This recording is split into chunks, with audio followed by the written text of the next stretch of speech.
ಇಂದು ಗುಂಡ್ಲುಪೇಟೆ ಪಟ್ಟಣದ ಪ್ರವಾಸಿ ಮಂದಿರದಲ್ಲಿ ಗಡಿನಾಡು ರಕ್ಷಣಾ ಸೇನೆಯ ವತಿಯಿಂದ ಮೊನ್ನೆ ನಡೆದಂತಹ ಕಾಶ್ಮೀರದ ಪಹಲ್ಗಾಮ್ನಲ್ಲಿ 26 ಮಂದಿ ಭಾರತೀಯ ಅಮಾಯಕರನ್ನ ಬಲಿ ಪಡೆದ ಪಾಕಿಸ್ತಾನದ ಉಗ್ರರು ಅಟ್ಟಹಾಸ ಮೆರೆದ ಘಟನೆಯನ್ನ ಎಳೆಯಾಗಿ ವಿವರಿಸಿದ ಗಡಿನಾಡು ರಕ್ಷಣಾ ಸೇನೆಯ ರಾಜ್ಯಾಧ್ಯಕ್ಷರಾದ ಮುನೀರ್ ಪಾಷಾರವರು ವಿವರಿಸಿದರು.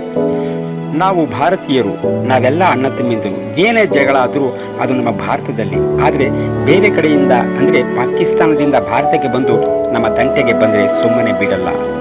ಬಸವಣ್ಣ ಅವರು ಹೇಳ್ದಂಗೆ ಮಾನವ ಧರ್ಮವೇ ದೊಡ್ಡದು. ಕುಲವೆಂದು ಹೊಡೆದಾಡಿದಿರಿ, ನಿಮ್ಮ ಕುಲದ ನೆಲೆಯೇನಾದರೂ ಬಲ್ಲಿರ ಎಂದು ಕನಕದಾಸರು ಹೇಳಿದ್ದಾರೆ.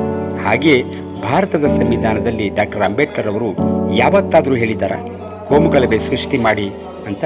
ಇಲ್ಲ ತಾನೆ. ಈ ರಾಜಕೀಯದವರು ತಮ್ಮ ಬೇಳೆ ಬೇಯಿಸೋದಕ್ಕೋಸ್ಕರ ಹಿಂದೂಗಳ ಮೇಲೆ ಮುಸ್ಲಿಂ ಟಾರ್ಗೆಟ್ ಮಾಡೋದು, ಮುಸ್ಲಿಂಗಳ ಮೇಲೆ ಹಿಂದೂಗಳನ್ನು ಟಾರ್ಗೆಟ್ ಮಾಡೋದು, ಇದು ಎಷ್ಟು ಸರಿ ಸ್ನೇಹಿತರೆ? ನಾವೆಲ್ಲರೂ ಒಗ್ಗಟ್ಟಿನಿಂದ ಬಾಳಬೇಕು. ಕೋಮುಗಲಭೆ ಸೃಷ್ಟಿ ಮಾಡೋದು ಯಾವ ಧರ್ಮನೂ ಕೂಡ ಹೇಳಿಲ್ಲ, ಯಾವ ಗ್ರಂಥದಲ್ಲೂ ಕೂಡ ಬರೆದಿಲ್ಲ, ಯಾವ ಪುರಾಣದಲ್ಲೂ ಕೂಡ ಇಲ್ಲ. ಹಾಗೆ ನಮ್ಮ ರಾಜ್ಯ ಯುವ ಘಟಕದ ಅಧ್ಯಕ್ಷರಾದ ಇಲಿಯಾಸ್ ಕುಮಾರ್ ಅವರು ಕೂಡ ಕಾಶ್ಮೀರದಲ್ಲಿ ಬಲಿಯಾದ ಅಮಾಯಕರ ಕುರಿತು ಹಲವಾರು ವಿಚಾರಗಳನ್ನು ಹಂಚಿಕೊಂಡರು. ಹಾಗೆಯೇ ತಾಲೂಕು ಯುವ ಘಟಕದ ಅಧ್ಯಕ್ಷರಾದ ಜಿ ಮಂಜುನಾಥ್, ಪರಿಸರ ಪ್ರೇಮಿ, ಅವರು ಕೂಡ ಮಾತನಾಡಿ ಮೊನ್ನೆ ನಡೆದ ಕಾಶ್ಮೀರದ ಪಹಲ್ಗಾಮ್ನಲ್ಲಿ ಅಮಾಯಕರ ಜೀವಗಳ ಪ್ರಾಣ ಹಾನಿಗೆ ಗುಪ್ತಚರ ಇಲಾಖೆ ಹಾಗೂ ಭದ್ರತಾ ರಕ್ಷಣೆ ಇಲಾಖೆ ನೇರ ಕಾರಣವಾಗಿದೆ. ಸಿಂಧೂ ನದಿ ನೀರು ಈಗಾಗಲೇ ಪಾಕಿಸ್ತಾನಕ್ಕೆ ಹರಿಯದಂತೆ ಪ್ರಧಾನಿಯವರು ಆದೇಶ ನೀಡಿದ್ದಾರೆ. ಇದು ನಮ್ಮ ಭಾರತ ದೇಶದ ಮೊದಲನೇ ಎಚ್ಚರಿಕೆ ಸಂದೇಶ. ಪಾಕಿಸ್ತಾನಕ್ಕೆ ಇನ್ನಾದರೂ ಎಚ್ಚರಿಕೆ ವಹಿಸಿ ಮುಂದೆ ಅಹಿತಕರ ಘಟನೆಗಳು ಜರುಗದಂತೆ ಕ್ರಮ ವಹಿಸಬೇಕು ಎಂದು ಮನವಿ ಮಾಡಿದರು. ಇದೇ ಸಂದರ್ಭದಲ್ಲಿ ಪಾಕಿಸ್ತಾನದ ಉಗ್ರರಿಗೆ ಬಲಿಯಾದ 26 ಮಂದಿ ಭಾರತೀಯರಿಗೆ 1 ನಿಮಿಷಗಳ ಕಾಲ ಮೌನ ಆಚರಿಸಲಾಯಿತು. ಇದೇ ಸಂದರ್ಭದಲ್ಲಿ ಗೌರವಾಧ್ಯಕ್ಷರಾದ ರೆಹಮತುಲ್ಲಾ ಖಾನ್, ಜಿಲ್ಲಾ ಯುವ ಘಟಕದ ಅಧ್ಯಕ್ಷರಾದ ಜಬ್ರುಲ್ಲಾ, ಹೋಬಳಿ ಘಟಕದ ಅಧ್ಯಕ್ಷರಾದ ಎಚ್ ರಾಜು ಹಾಗೂ ಕಾವಲುಪಡೆಯ ತಾಲೂಕು ಗೌರವಾಧ್ಯಕ್ಷರಾದ ರಾಮೇಗೌಡರು ಹಾಜರಿದ್ದರು. ಕರ್ನಾಟಕ ರಕ್ಷಣಾ ಸೇನೆಯ ಇದೊಂದು ಚಿಕ್ಕದಾದ ಒಂದು ಸಭೆ. ಈ ಸಭೆಯನ್ನು ಉದ್ದೇಶಿಸಿ ನಮ್ಮ ರಾಜ್ಯಾಧ್ಯಕ್ಷರಾದಂಥ ಮುನೀರ್ ಪಾಷಾ ಅವರು ಒಂದೆರಡು ಮಾತನಾಡೋದನ್ನು ಕೇಳ್ಕೊಳ್ತಾರೆ.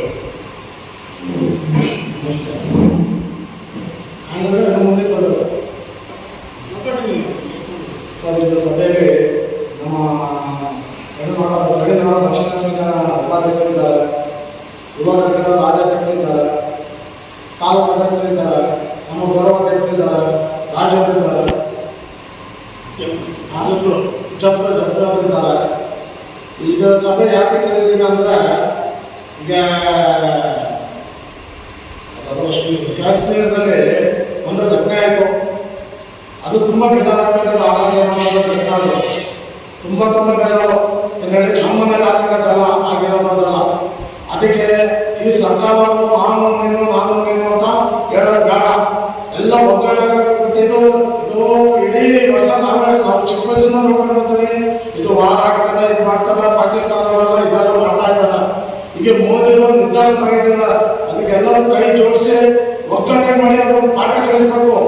ಏನಪ್ಪ ಅಂದ್ರೆ ನಮ್ಮ ದೇಶದಲ್ಲಿ ಇದ್ಬಿಟ್ಟು ನಮ್ಮನ್ನ ಇಲ್ಲಿ ತಿನ್ಬಿಟ್ಟು ತುಂಬ ಕೆಲಸ ಹೊಲಗಡೆ ಮಾಡೋಂಗಿಲ್ಲ. ಮೇಲ್ಗಡೆ ಇಲ್ಲಿ ನಿಲ್ಸ್ಕೊಂಡು ಗುಂಡ್ಕೊಂಡು ಸಾಯಿಸ್ಬೇಕು. ಇಲ್ಲಿ ಅನ್ನ ಇಲ್ಲಿ ನೀರು ತಿನ್ಬಿಟ್ಟು ನಮ್ಮದೇ ದೌರ್ಯ ಪಡೆಯೋರು ಜಾಸ್ತಿ ಆಗ್ಬಿಟ್ಟಿದ್ದಾರೆ. ಈಗ ಹೊರಗಡೆ ಬಂದಿದ್ರೆ ಎಷ್ಟೋ ಜನ ವಾಸ ಮಾಡ್ಕೊಂಡು ಜೀವನ ಮಾಡ್ಕೊಂಡು ಇರ್ತಾರ. ಹೊರಗಡೆ ಮುಂದಕ್ಕೆ ಹೊಸದಲ್ಲೆಲ್ಲ ಒಳ್ಳೆತನ ಇರ್ತಾರ. ವೈದ್ಯರು ಬುದ್ಧಿ ತೋರಿಸ್ತಾರ. ಆದ್ರೆ ನಮ್ಮ ಪೊಲೀಸ್ ಡಿಪಾರ್ಟ್ಮೆಂಟ್ ಸುಮ್ಮನೆ ಗೊತ್ತಿಲ್ಲ. ಅವರು ಸುಮಾರು ಕಡೆ ಸರ್ಚ್ ಮಾಡಿ ನಾವು ನೋಡ್ತಿದ್ದೀವಿ, ಇಲ್ಲಿ ಹಿಡಿತಿದ್ದೀರ, ಅಲ್ಲೇ ಹಿಡಿತಿದ್ದೀರ, ಎಲ್ಲ ಮಾಡ್ತಾ ಇದ್ದಾರೆ. ದಯವಿಟ್ಟು ಇದಕ್ಕೆ ತಿರ್ಗಾ ಮೋದಿ ಸರ್ಕಾರವನ್ನು ಇದಕ್ಕೆ ಒಳ್ಳೆ ಗಂಡು ಮಾಡಿಬಿಟ್ಟು ಏನು ಎಲೆಕ್ಷನ್ ಹತ್ತಿರಕ್ಕೆ ಬಂದಿದ್ದು, ಏನು ಹತ್ತಿರಕ್ಕೆ ಬಂದಿದೆ ಗೊತ್ತಿಲ್ಲ. ಎಲೆಕ್ಷನ್ ಹತ್ತಿರಕ್ಕೆ ಬಂದ್ರೆ ಮಾತ್ರ ಈ ಥರ ತೊಂದರೆಗಳಾಗ್ತಾ ಇದೆ. ಇವರು ನಮಗೋಸ್ಕರ ಎಲ್ಲ ಈ ಪಕ್ಷ ಯಾವ ಪಕ್ಷವನ್ನು ಉಪಯೋಗಿಸ್ತಿಲ್ಲ. ಜನಗಳಿಗೆ ನಮಗೆ ಒಂದು ಸ್ವಲ್ಪ ಕೆಲಸದ ದಾರಿಗೆ ನಮ್ಮ ಸೇಫ್ಟಿ ಜನಗಳಿಗೆ ಒಳ್ಳೆದಾಗಕ್ಕ ಮಾಡಿರೋದು ಬಿಟ್ಟು ಏನೂ ಇಲ್ಲ. ಈಗ ಏನಪ್ಪ ನೋಡಿ, ಈಗ ಸುತ್ತಾಡ್ಕೊಂಡಿರೋದು ಎಷ್ಟೋ ಜನ ಮಾತಾಡ್ತಾರೆಲ್ಲ, ನಾನು ಮಾತಾಡೋದು ಚೆನ್ನಾಗಿಲ್ಲ. ಇದೇನಪ್ಪ ಅಂದ್ರೆ ನೋಡಿದ್ರೆ ಭಾಳ ತೊಂದರೆ ಆಗ್ತದೋ ಏನಪ್ಪ ಮುಂದಕ್ಕೆ ಇದೇ ಥರ ಆಗ್ಬಿಡೋದಕ್ಕೆ ಒಳ್ಳೆಯ ಪಾಠ ಕಲಿಸ್ತೀನಿ ಅಂತ ಹೇಳಿದಾರೆ. ಎಲ್ಲರೂ ಒಗ್ಗಟ್ಟಾಗಿ ನಿಂತು ಇದಕ್ಕೆ ಸಾಥ್ ಕೊಡ್ಬೇಕು ಅಂತ ನಾನು ಕೇಳ್ಕೊತಾ ಇದ್ದೀನಿ. ನಮ್ಮ ಯುವ ಘಟಕದ ರಾಜ್ಯಾಧ್ಯಕ್ಷರು ಮಾತಾಡ್ತಾರೆ.